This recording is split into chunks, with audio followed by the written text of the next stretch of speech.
Zoom програм бол маш өргөн хэрэглэгддэг. Тэр тусмаа зайнаас уулзалт, семинар, хурал, сургалт зохион байгуулдаг хүмүүсийн хувьд бол нэлээд сайн олон функцүүдтэй. Мөн сүүлийн үед хиймэл оюуны хэрэгсэл бас нэмэгдээд ороод ирсэн. Одоо хэрвээ англи хэл дээр бол уулзалтын яриануудыг ингээд дүгнээд багцлаад уулзалтын үр дүн гаргаж ирдэг ч юм уу те, эсвэл хурлын тэмдэглэл хөтлж гаргаж ирдэг ч юм уу. Ийм хиймэл оюуны хэд хэдэн хэрэгсэл төлөвүүд бас нэмэгдсэн байгаа. Ийм төгөөмөл хэрэглэгдэх хэрэгсэл байгаа.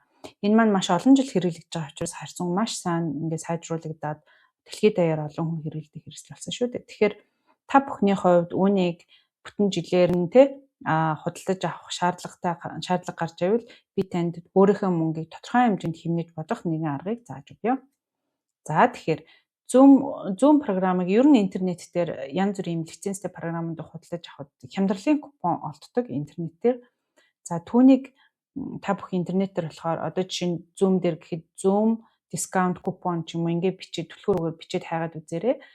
Миний хувьд яаж худалдаж хямдралыг ашигласан талаараа энд бяцхан бичлэг оруулъя. За тэгэхээр яг намайг худалдаж авах үед бол Zoom програмын үн $149.9 байсан. Тухайн улс орноос шалтгаалаад янз бүрийн үнэтэй байгаа татвар нэмэгддэг. За жишээ нь би Simply Codes гэдэг вебсайт дээрээс Zoom-ийн нэг хэд хэдэн 15% ийм дискаунтуудыг олсон.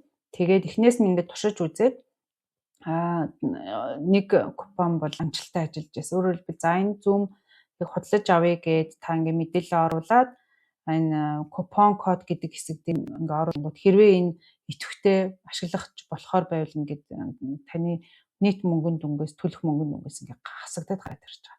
Тэгэхээр энэ удаад бол би $22.49 хэмж чадсан. Тэгэхээр та ч гэсэн энэ аргыг ашиглаад бас тодорхой хэмжээний хямрал эдлээрээ танд амжилт хүсье.